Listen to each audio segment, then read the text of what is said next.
오늘 하나님의 말씀은 신약성경 히브리서에 있는 말씀입니다. 히브리서 10장 38절, 39절 이 두 절의 말씀인데요. 우리 하나님의 말씀을 같이 한 목소리로 읽도록 하겠습니다. 시작. 나의 의인은 믿음으로 말미암아 살리라.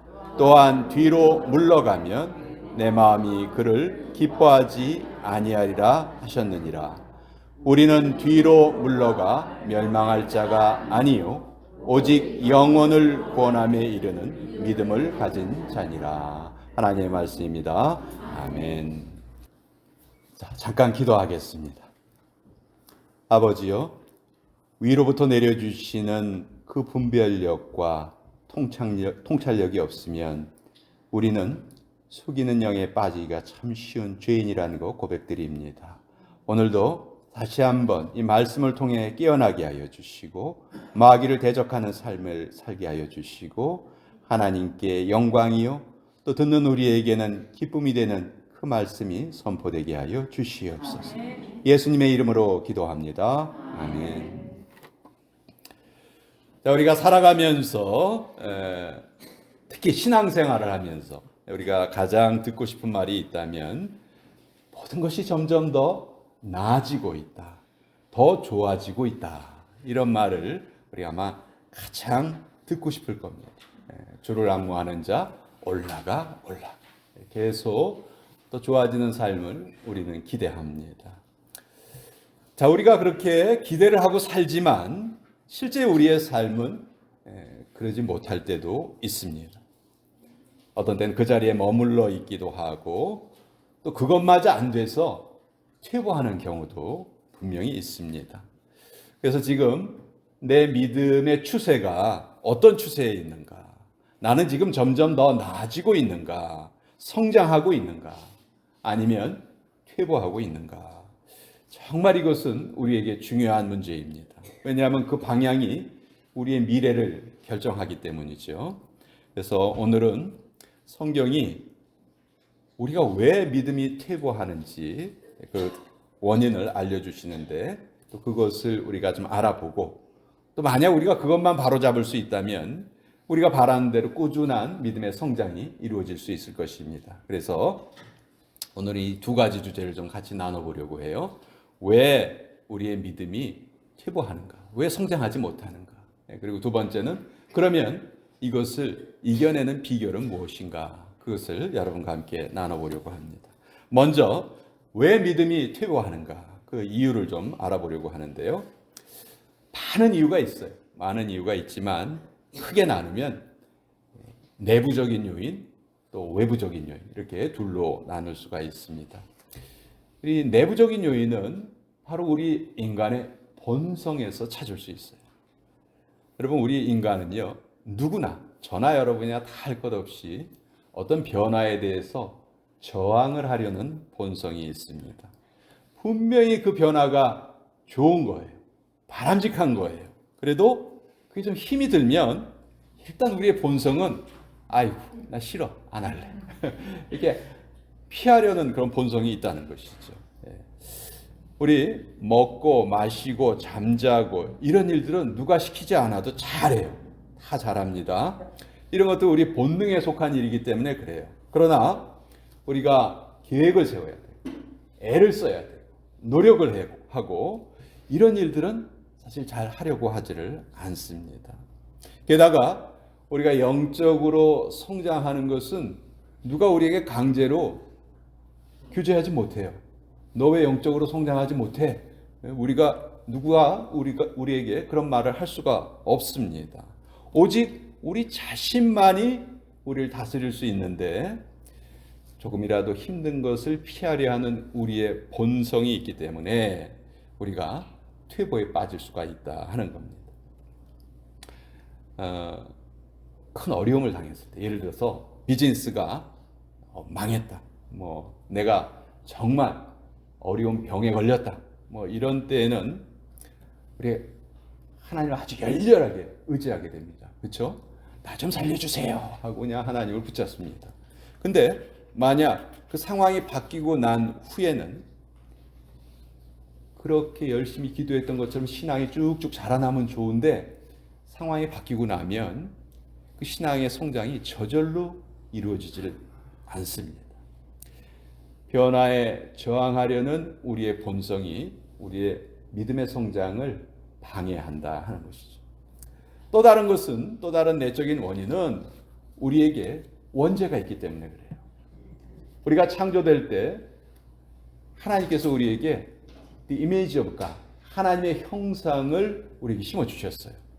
우리가 그것을 잘 간직하고 있다면 우리가 하나님 섬기는 일은 너무너무 자연스러운 일이고 너무너무 기쁜 일이고 우리가 제일 좋아하는 일, 눈 뜨면 제일 먼저 하는 일, 그게 바로 하나님을 섬기는 일이 되었을 거예요.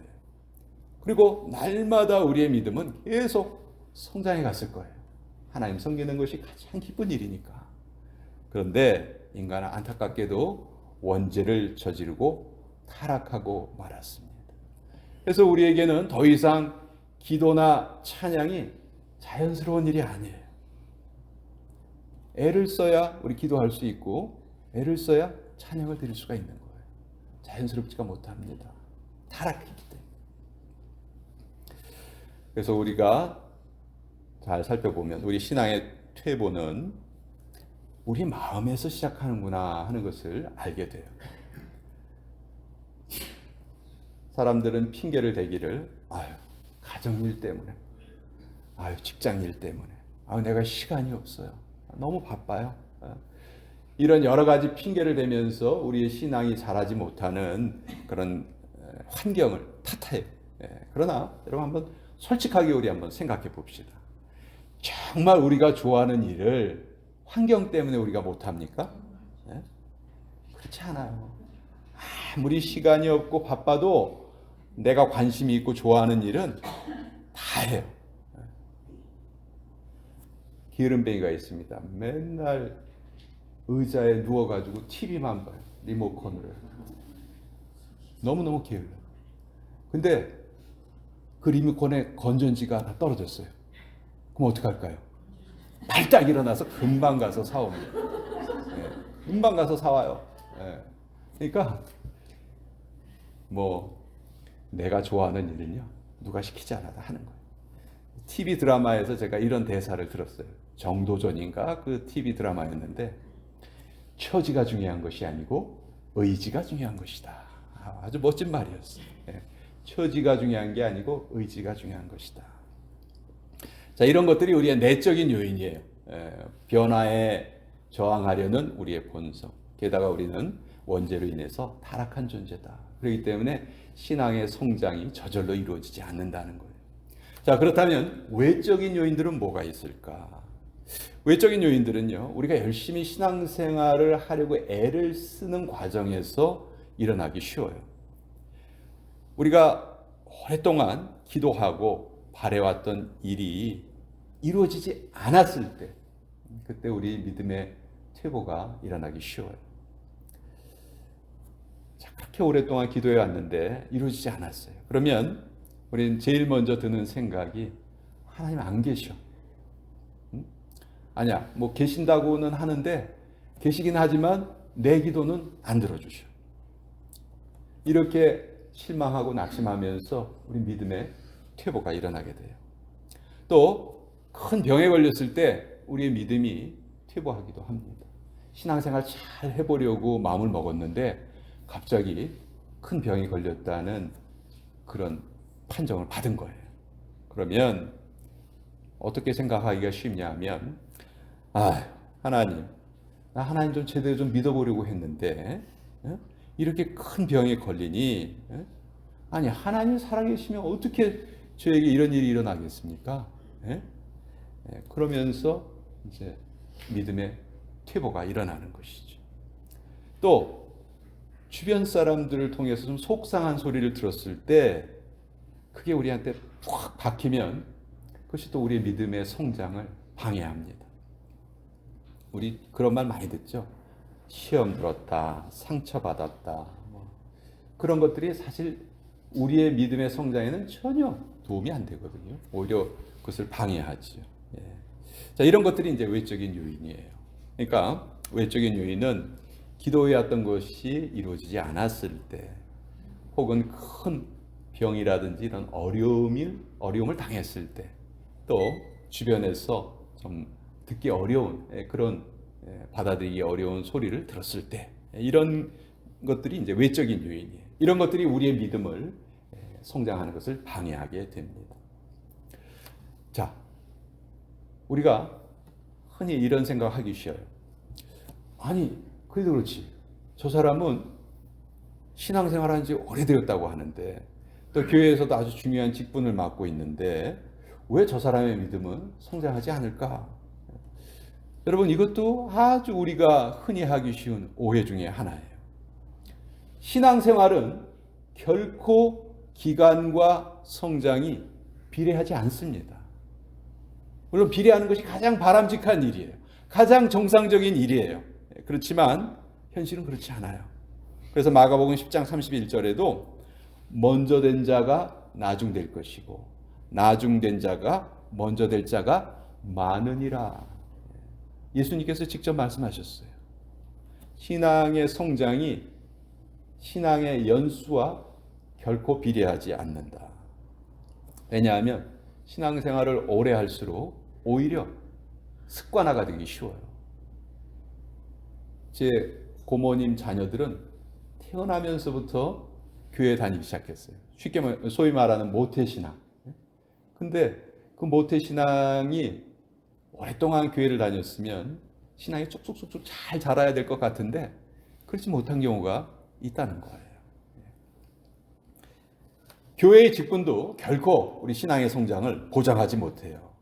여러분, 예수님께서 12제자를 선택하실 때 어떻게 선택하셨는지 아세요? 복음서의 기록에 보면 예수님이 밤새도록 기도하셨어요.